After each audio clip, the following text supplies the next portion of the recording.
We're going to build a stunning morphing shape animation in Flutter, where one shape smoothly transforms into another.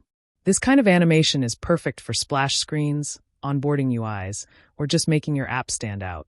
So let's dive in and start building. First, create a new Flutter project. Once the project is ready, set up a basic structure of Material app. Create a new file named morphinganimationscreen.dart.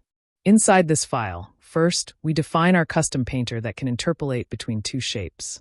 Think of CustomPainter as a blank canvas where you can draw whatever you want.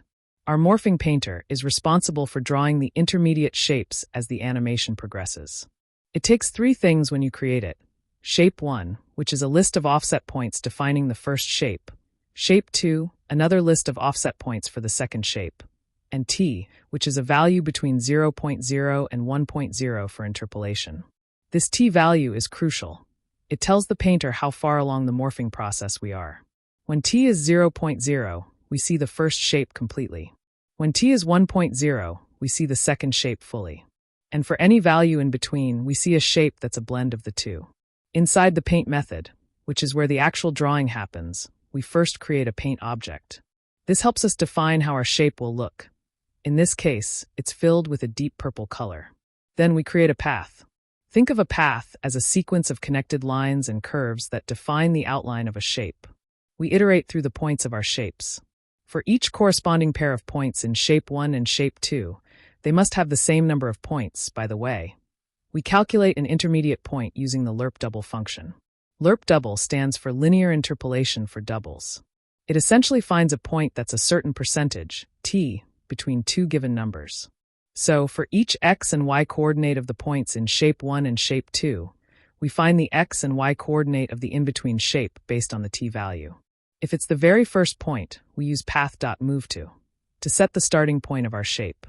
For all subsequent points, we use path.lineTo to draw a line from the previous point to the newly calculated intermediate point. Finally, path.close connects the last point back to the first, completing the shape. We then tell the canvas to draw path using the paint we defined. The shouldRepaint method is simple here. It just returns true. This tells Flutter that whenever the morphing painter is given a new t value, or if the Shape 1 or Shape 2 lists change, although we don't do that in our animation loop, it should redraw itself. Now, let's move on to the Morphing Animation Screen widget. This is a stateful widget because the animation will change over time, requiring us to manage state. Inside the state class, we have an AnimationController. This controller is responsible for generating a sequence of values over a specified duration. We set it to repeat in reverse, so the animation will go from the first shape to the second, and then back again. We also have an animation of type double called _animation. We create this by applying a curved animation to our controller. The curves.ease in out part just makes the animation start and end more smoothly, rather than a linear progression.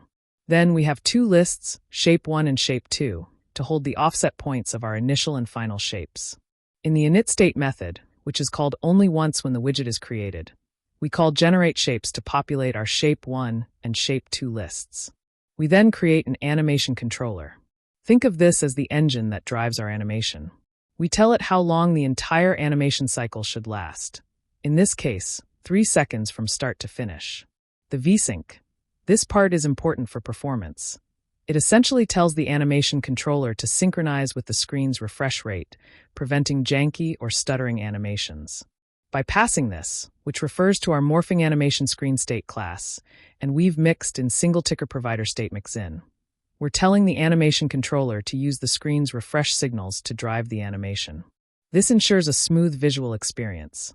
The repeat, reverse, true is a neat little feature. It says, once the animation reaches the end, play it backward to the beginning, and then repeat this cycle indefinitely. This is what gives us the back-and-forth morphing effect. Now, the raw values produced by the AnimationController go from 0.0 to 1.0 linearly. To make the animation look a bit more natural and smooth, we often use a curve. That's where curved animation comes in. We create our animation by taking our controller as its parent and applying a curve. Here, we're using curves.ease in out. This curve makes the animation start slowly, speed up in the middle, and then slow down again towards the end, both when going from the first shape to the second and back. So, animation will provide us with values between 0.0 and 1.0, but these values will change according to the ease in out curve, resulting in a smoother visual transition. Now let's look at the Generate Shapes method. Here, we're creating two 8-pointed shapes. The first one is a regular circle. For the second shape, we're multiplying the x and y coordinates by 0.4 for every other point. This creates a kind of star-like or squash circle shape. It's important to note that both shape 1 and shape 2 must have the same number of points for the morphing to work correctly. In the dispose method, which is called when the widget is no longer needed, we make sure to dispose of our controller to free up resources. Finally, in the build method, we return a scaffold with a black background. The core of the animation happens within the Animated Builder widget. Animated Builder is very efficient because it only rebuilds the part of the widget tree that depends on the animation's value. In our case, it listens to the animation. For every new value that the animation produces, the builder function is called. Inside the builder, we create our custom paint widget and provide it with a new morphing painter. Notice that we pass in our shape 1, shape 2, and the current value of our animation, which is between 0.0 and 1.0, as the t parameter. This is what drives the morphing. So, as the animation's value changes from 0.0 to 1.0 and back, the morphing painter receives these updated t values and redraws the shape, creating the smooth morphing effect between our initial circle-like shape and the star-like shape. Alright, time to see the action. We can see the stunning, morphing shape animation between a circle and a star. That's the basic breakdown of how this Flutter code creates a morphing shapes animation. You can experiment with different ways of generating the shape 1 and shape 2 points to create all sorts of interesting transformations.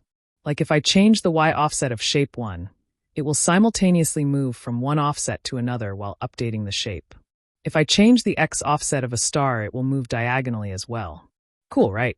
From here, you can expand this to morph between more complex shapes, hook into gestures, or use it as a transition between pages. If you learned something cool today, hit that like button, share this with your fellow devs, and subscribe for more advanced Flutter animations.